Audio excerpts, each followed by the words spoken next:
नमस्कार बंधुगण बंधु माने आपण मान समस्त को आज ज्योतिष कार्यक्रम को स्वागत। आज ज्योतिष कार्यक्रमटी कुंभ राशि व्यक्ति विशेष मानक पई बहुत गुरुत्वपूर्ण अच्छी बहुत ही खास अच्छी कारण आज वीडियो रे आमे माने जानिबा कुंभ राशि 2025 अगस्त मासटी किपरि रहिछि। कुंभ राशि मासिक राशिफल उपरे आमे आलोचना करिबा। कुंभ राशि व्यक्ति विशेष मानकर एही अगस्त मासटी किपरि रहिछि संपूर्ण भावरे से विषय रे आमे आलोचना करिबा। सेमानकर स्वास्थ्य, शिक्षा, प्रेम संपर्क, वैवाहिक जीवन, भाग्य, क्यारियर एवं व्यापार वाणिज्यर स्थिति किपरि रहिछि एही अगस्त 2025 रे से विषय रे विस्तार भावरे आलोचना करिबा। नवग्रहंकर स्थिति मध्य देखिबा। नवग्रह आपण को केउं प्रकारर फल प्रदान करिबारे सक्षम हेबे। शेषरे अशुभत्व प्रदान करुथुवा ग्रह मानक पई किछि विशेष प्रतिकार मध्य वीडियोर शेषरे आमे जानिबा। सेथि पई आपण माने वीडियोटी को स्किप न करी थरे मात्र शेष पर्यंत निश्चय देखंतु। तेबे बंधु माने आसंतु आरंभ करिबा आजिर एही कार्यक्रम को जहा कि जन्म राशि एवं चंद्र राशि उपरे संपूर्ण आधारित अटे। तो एही अगस्त मास आरंभ रे कुंभ राशि रे नवग्रहंकर स्थिति विषय रे सर्वप्रथमे जानिबा। तो बंधु माने एहा पूर्वरु जदि आपण मानकर भी कुंभ राशि होई थाए तेबे वीडियोटी को गोटे लाइक करी चैनल टी को सब्सक्राइब कर दियंतु एवं आपण भी सच्चा हृदय रे ईश्वर को भक्ति करुथांती विश्वास करुथांती तेबे भक्ति एवं श्रद्धार सहित कमेंट बॉक्स रे जय माँ लक्ष्मी हर हर महादेव अवश्य लिखि दियंतु। तो बंधु माने सर्वप्रथमे आसंतु जानि नेबा एही अगस्त मासरे कुंभ राशि रे नवग्रहंकर स्थिति किपरि रहिछि। तो बंधु माने राशि चक्रर 12 गोटी राशि मध्यरु 11तम राशि अर्थात एकादश राशि हेउछि कुंभ राशि एवं आपणकर राशिर राश्याधिपति हेउछन्ति शनिदेव। तो शनिदेव आपणक कुंडलीर द्वितीय भावरे विराजमान अछन्ति। तो आपणकर प्रथम भावरे राहु विराजमान अछन्ति। देवगुरु बृहस्पति एवं शुक्र आपणकर पंचम भावरे विराजमान अछन्ति। सूर्य एवं बुध आपणकर षष्ठ भावरे विराजमान अछन्ति। केतु आपणकर सप्तम रे विराजमान अछन्ति एवं मंगल आपणकर अष्टम रे विराजमान अछन्ति। तो बंधु माने एबे आसंतु जानि नेबा सर्वप्रथमे आपणकर स्वास्थ्य किपरि रहिबो एही अगस्त मास 2025 रे। तो बंधु माने कुंडलीर प्रथम भावटी होई थाए आपणकर स्वास्थ्यर भाव आपणकर इम्यूनिटी सिस्टम रो भाव। तो बंधु माने एही मासरे शनिकर स्थिति तो भलो अछि। शनि वक्र चलन करुछन्ति किंतु आपणकर चंद्रमांकर उपरे राहुंकर गोचर थिबा हेतु राहु आपणकर प्रथम भावरे थिबा हेतु आपणकर टिके मुंड बिंधा भली समस्या देखा देई पारे एवं राहुंक ठारू मंगल अष्टम रे थिबारु समय समय रे आपणकर अधकपाळी मुंड बिंधार समस्या देखा देई पारे। आपण बाहर खाद्यपेय ठारू संपूर्ण रूप से अवॉइड करंतु बा दूरे रुहंतु। आपण को टिके इन्फेक्शन बा एलर्जी होई पारे। बुध आपणक कुंडलीर षष्ठ भावरे थिबारु आपणकर स्किन रिलेटेड समस्या देखा देई पारे। त्वचा संबंधित समस्या किछि देखा देई पारे एवं समय समय रे ठंडा ज्वर काश भली समस्या देखा देई पारे। आपण एथि प्रति विशेष ध्यान देबे किंतु एही मासरे आपणकर कोनोसी भी बड़ समस्या हेबार नाही। एपरि छोट मोट समस्या टिके देखा देई पारे आपण टिके विशेष ध्यान देबे। तो बंधु माने एबे आसंतु जानि नेबा आपणकर शिक्षा क्षेत्र किपरि रहिबो एही अगस्त मास 2025 रे। तो बंधु माने कुंडलीर पंचम भावटी होई थाए आपणकर शिक्षार भाव एवं आपणकर पंचम भावर अधिपति हेउचंती बुध एवं बुध आपणकर षष्ठ रे विराजमान अछंती।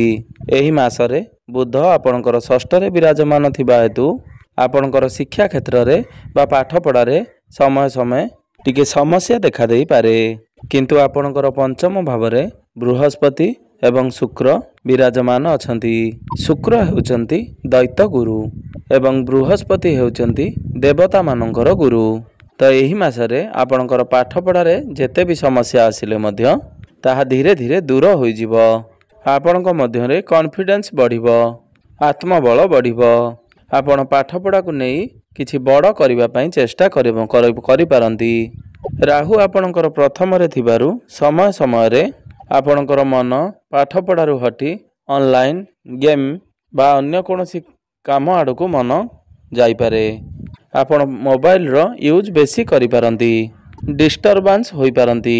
କିନ୍ତୁ ଏହି ମାସରେ ଯଦି ଆପଣ କିଛି ପାଠପଢ଼ା ରିଲେଟେଡ୍ କୌଣସି ବଡ଼ କରିବା ପାଇଁ ଚାହୁଁଛନ୍ତି, କୌଣସି ନୂତନ ସ୍ଥାନରେ ଆଡ଼ମିସନ୍ କରିବାକୁ ଚାହୁଁଛନ୍ତି, ତେବେ ଆପଣ ନିଶ୍ଚୟ କରନ୍ତୁ।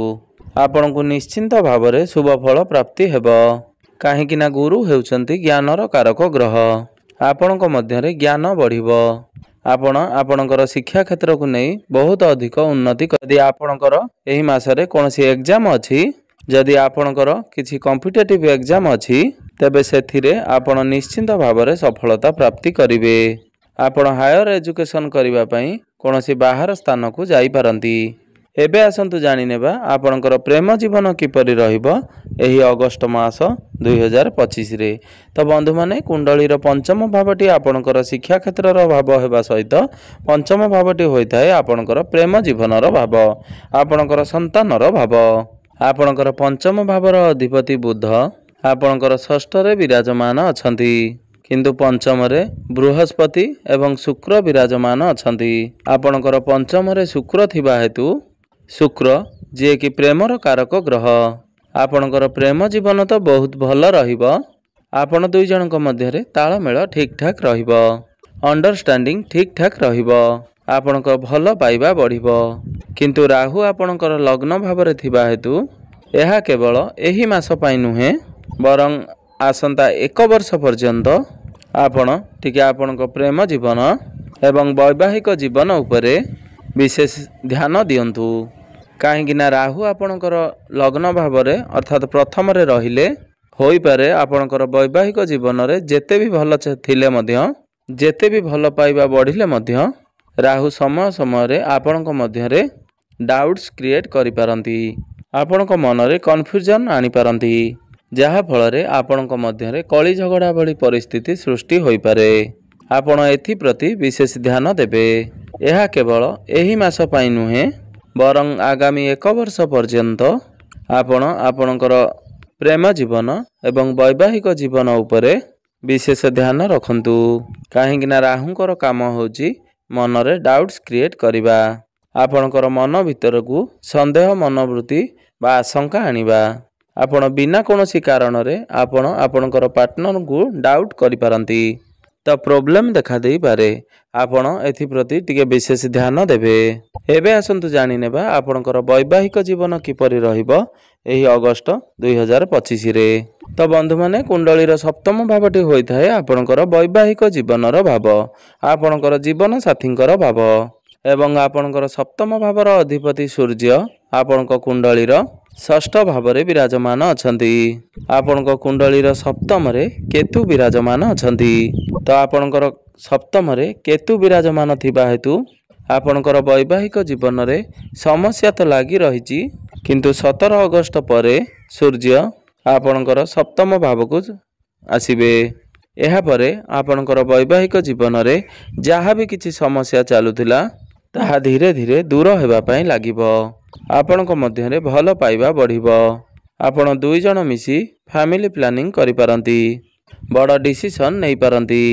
ଗୁରୁ ଆପଣଙ୍କର ପଞ୍ଚମରେ ଥିବାରୁ ଯେଉଁ ଦମ୍ପତିମାନେ ସନ୍ତାନର କାମନାରେ ରହିଛନ୍ତି ବା ସନ୍ତାନର ଆଶାରେ ରହିଛନ୍ତି, ସେମାନଙ୍କୁ ସନ୍ତାନ ସୁଖ ପ୍ରାପ୍ତି ହୋଇପାରେ। କିନ୍ତୁ କେତୁ ହେଉଛନ୍ତି ମୁଣ୍ଡବିହୀନ ଗ୍ରହ, ଛାୟା ଗ୍ରହ। ଏଥିପାଇଁ ଆପଣଙ୍କ ମଧ୍ୟରେ ଡିସାଟିସ୍ଫ୍ୟାକ୍ସନ୍ ଦେଖାଦେଇପାରେ। ଆପଣଙ୍କର ଲାଇଫ୍ ପାର୍ଟନର ଆପଣଙ୍କ ପାଇଁ ଯେତେ ଡେଡିକେଟେଡ୍ ହେଲେ ମଧ୍ୟ, ଆପଣଙ୍କ ପାଇଁ ଯାହା ବି କିଛି କଲେ ମଧ୍ୟ ଆପଣଙ୍କୁ ଟିକେ ଡିସାଟିସ୍ଫ୍ୟାକ୍ସନ୍ ଦେଖାଦେଇପାରେ। କିନ୍ତୁ 17 ଅଗଷ୍ଟ ପରେ ଆପଣଙ୍କର ଲାଇଫ୍ ପାର୍ଟନରଙ୍କର କ୍ୟାରିୟରରେ ଗ୍ରୋଥ୍ ଆସିବ, ସିଏ ତାଙ୍କ କାମରେ ବ୍ୟସ୍ତ ରହିପାରନ୍ତି। ତ ବନ୍ଧୁମାନେ, ଏବେ ଆସନ୍ତୁ ଜାଣିନେବା ସବୁଠାରୁ ଗୁରୁତ୍ୱପୂର୍ଣ୍ଣ ବିଷୟବସ୍ତୁ ଆପଣଙ୍କର ଭାଗ୍ୟ, କ୍ୟାରିୟର ଏବଂ ବ୍ୟାପାର ବାଣିଜ୍ୟର ସ୍ଥିତି କିପରି ରହିଛି ଏହି ଅଗଷ୍ଟ ମାସ 2025। ତ ବନ୍ଧୁମାନେ କୁଣ୍ଡଳୀର ନବମ ଭାବଟି ହୋଇଥାଏ ଆପଣଙ୍କର ଭାଗ୍ୟର ଭାବ ଏବଂ ଦଶମ ଭାବଟି ହୋଇଥାଏ ଆପଣଙ୍କର କାର୍ଯ୍ୟକ୍ଷେତ୍ର ତଥା କ୍ୟାରିୟରର ଭାବ। ତ ଆପଣଙ୍କର ନବମ ଭାବର ଅଧିପତି ହେଉଛନ୍ତି ଶୁକ୍ର। ତ ଶୁକ୍ର ଆପଣଙ୍କର ପଞ୍ଚମରେ ତ୍ରିକୋଣରେ ବିରାଜମାନ ଅଛନ୍ତି। ଏହି ମାସରେ ଭାଗ୍ୟର କାରକ ଗ୍ରହ ବୃହସ୍ପତି ମଧ୍ୟ ଆପଣଙ୍କର ଭାଗ୍ୟ ଭାବକୁ ଦୃଷ୍ଟି ଦେଉଛନ୍ତି ଏବଂ ଭାଗ୍ୟ ଭାବର ଅଧିପତି ଶୁକ୍ର ମଧ୍ୟ ଆପଣଙ୍କର ତ୍ରିକୋଣରେ ବିରାଜମାନ ଅଛନ୍ତି, ଲକ୍ଷ୍ମୀଙ୍କ ସ୍ଥାନରେ ବିରାଜମାନ ଅଛନ୍ତି। ଏହି ମାସରେ ଆପଣଙ୍କର ଭାଗ୍ୟ ସର୍ବଶ୍ରେଷ୍ଠ ରହିବ। ଆପଣ ଯାହା ବି କିଛି ବଡ଼ କାର୍ଯ୍ୟ କରିବା ପାଇଁ ଚାହୁଁଛନ୍ତି ଆପଣ ନିଶ୍ଚିନ୍ତ ଭାବରେ କରିପାରିବେ। ଭାଗ୍ୟ ଆପଣଙ୍କୁ ପୂର୍ଣ୍ଣ ମାତ୍ରାରେ ସାଥ ଦେବ। ଆପଣଙ୍କୁ ଛୋଟ କାର୍ଯ୍ୟରେ ଏବଂ ବହୁତ ବଡ଼ ବଡ଼ କାର୍ଯ୍ୟରେ ସଫଳତା ପ୍ରାପ୍ତି ହେବ। ଆପଣଙ୍କୁ କମ୍ କାର୍ଯ୍ୟରେ ସମସ୍ତ କାର୍ଯ୍ୟରେ ସଫଳତା ପ୍ରାପ୍ତି ହେବ। ଏହି ସମୟରେ ଆପଣ କିଛି ବଡ଼ କାର୍ଯ୍ୟର ଆରମ୍ଭ କରିପାରନ୍ତି। ଆପଣ କୌଣସି ବଡ଼ ଜିନିଷର କ୍ରୟ କରିପାରନ୍ତି। ଆପଣ କୌଣସି ବଡ଼ ନିବେଶ ମଧ୍ୟ କରିପାରନ୍ତି, ଇନଭେଷ୍ଟମେଣ୍ଟ କରିପାରନ୍ତି। ଏବଂ ଯେଉଁମାନେ ବି ସେୟାର ମାର୍କେଟ, ଷ୍ଟକ୍ ମାର୍କେଟ ଏବଂ ଟ୍ରେଡିଂରେ କାମ କାର୍ଯ୍ୟ କରୁଛନ୍ତି ସେମାନଙ୍କୁ ଆକସ୍ମିକ ଧନ ଲାଭ ହେବାର ଯୋଗ ବନୁଅଛି। ଆପଣ କିଛି ଭୂମି, ପ୍ରପର୍ଟି, ଜମି, ନୂତନ ଗୃହ ଇତ୍ୟାଦି ନିର୍ମାଣ କରିବା ପାଇଁ ପ୍ଲାନିଂ କରିପାରନ୍ତି ଏବଂ କରି ମଧ୍ୟ ପାରନ୍ତି ଏବଂ ନୂତନ ଯାନବାହନ ମଧ୍ୟ କ୍ରୟ କରିପାରନ୍ତି। ଗୁରୁଙ୍କର ଦୃଷ୍ଟି ଆପଣଙ୍କର ଭାଗ୍ୟ ଭାବ ଉପରକୁ ରହୁଥିବାରୁ ଆପଣ କୌଣସି ଧାର୍ମିକ ସ୍ଥାନକୁ ଯାତ୍ରା କରିପାରନ୍ତି। ଆପଣଙ୍କର ମନ ଧର୍ମ ଆଡ଼କୁ ଅଗ୍ରସର ହୋଇପାରେ କିମ୍ବା ଆପଣଙ୍କର ଗୃହରେ କୌଣସି ଶୁଭ ମାଙ୍ଗଳିକ କାର୍ଯ୍ୟର ଆୟୋଜନ ହୋଇପାରେ। ମୋଟାମୋଟି ଦେଖିବାକୁ ଗଲେ ଏହି ମାସରେ ଆପଣଙ୍କର ଭାଗ୍ୟ ସର୍ବୋତ୍ତମ ରହିବ। ତ କ୍ୟାରିୟରର କଥା ହେବା ଯଦି କ୍ୟାରିୟର ଭାବର ଅଧିପତି ମଙ୍ଗଳ ଆପଣଙ୍କର ଅଷ୍ଟମ ଭାବରେ ବିରାଜମାନ ଅଛନ୍ତି। ତ ଏହି ମାସରେ ମଙ୍ଗଳ ଆପଣଙ୍କର ଅଷ୍ଟମରେ ବିରାଜମାନ ଅଛନ୍ତି। ଆପଣଙ୍କର କ୍ୟାରିୟରରେ ଟିକେ ସମସ୍ୟା ଦେଖାଦେଇପାରେ। ଆପଣଙ୍କର କାମ କାର୍ଯ୍ୟରେ ଟିକେ ପ୍ରେସର ଦେଖାଦେଇପାରେ। ଆପଣଙ୍କ ପାଖକୁ ବହୁତ ଅଧିକ କାମ ଆସିପାରେ ଏବଂ ଆପଣଙ୍କର କାର୍ଯ୍ୟକ୍ଷେତ୍ରରେ ଆପଣଙ୍କ କାହା ସହିତ ଯୁକ୍ତିତର୍କ ହୋଇପାରେ କାରଣ କୁଣ୍ଡଳୀରେ ଅଷ୍ଟମ ଭାବଟିକୁ ଏତେ ଭଲ ବୋଲି ବିଚାର କରାଯାଇନଥାଏ।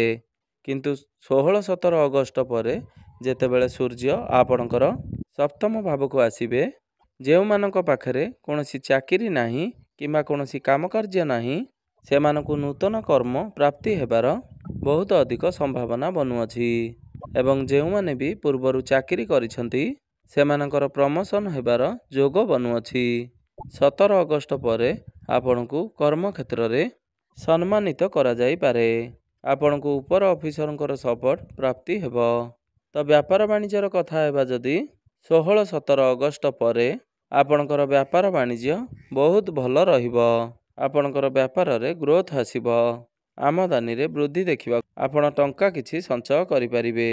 ଆପଣଙ୍କର ବ୍ୟାଙ୍କ ବାଲାନ୍ସ ବଢ଼ିବ କାହିଁକି ନା ବୃହସ୍ପତି ଆପଣଙ୍କର ଭାଗ୍ୟ, ଏକାଦଶ ବା ଲାଭ ଭାବକୁ ଦୃଷ୍ଟି ଦେଉଛନ୍ତି। ତାହେଲେ ବ୍ୟାପାର ଏହି ମାସରେ ଆପଣଙ୍କର ବହୁତ ଭଲ ରହିବ। ଆପଣ କିଛି ନୂତନ ବିଜନେସ୍ ଆରମ୍ଭ କରିପାରନ୍ତି। ଆପଣଙ୍କର କଷ୍ଟମର ବଢ଼ିପାରିବେ। ତ ବନ୍ଧୁମାନେ ଏବେ ଆସନ୍ତୁ ଜାଣିନେବା କିଛି ବିଶେଷ ଉପାୟ ବିଷୟରେ। ଯେଉଁ ଉପାୟ ଗୁଡ଼ିକ କରିବା ଦ୍ୱାରା ଆପଣଙ୍କର ଯେଉଁ ସବୁ ଅଶୁଭତ୍ୱ ରହୁଛି ସେଗୁଡ଼ିକ ଖଣ୍ଡନ ହୋଇ ଆପଣଙ୍କୁ ଶୁଭ ଫଳ ପ୍ରାପ୍ତି ହେବ। ତ ବନ୍ଧୁମାନେ ସର୍ବପ୍ରଥମେ ଶନିଙ୍କର ବୀଜ ମନ୍ତ୍ରର ଜପ 108 ଥର ଅବଶ୍ୟ ଜପ କରନ୍ତୁ। ଓଂ ପ୍ରାଂ ପ୍ରିଂ ପ୍ରୋଂ ସହ ଶନିଶ୍ଚରାୟ ନମଃ। ଆପଣ ପ୍ରତ୍ୟେକ ଦିନ ସନ୍ଧ୍ୟାରେ ହନୁମାନ ଚାଳିସାର ଜପ ଅବଶ୍ୟ କରନ୍ତୁ ଏବଂ ପ୍ରତ୍ୟେକ ଦିନ ଉଦିତ ସୂର୍ଯ୍ୟଙ୍କୁ ତମ୍ବା ପାତ୍ରରେ ଜଳାର୍ଘ୍ୟ ଅର୍ପଣ କରନ୍ତୁ। ଆପଣଙ୍କୁ ଶୁଭ ଫଳ ପ୍ରାପ୍ତି ହେବା ସହିତ ଆପଣଙ୍କର ଭାଗ୍ୟରେ ଉନ୍ନତି ଆସିବ। ତେବେ ବନ୍ଧୁମାନେ ଆପଣଙ୍କର ଜୀବନ ମଙ୍ଗଳମୟ ହେଉ, ଏହା ହିଁ ଈଶ୍ୱରଙ୍କ ନିକଟରେ ମୋର ଏତିକି ପ୍ରାର୍ଥନା। ଧନ୍ୟବାଦ।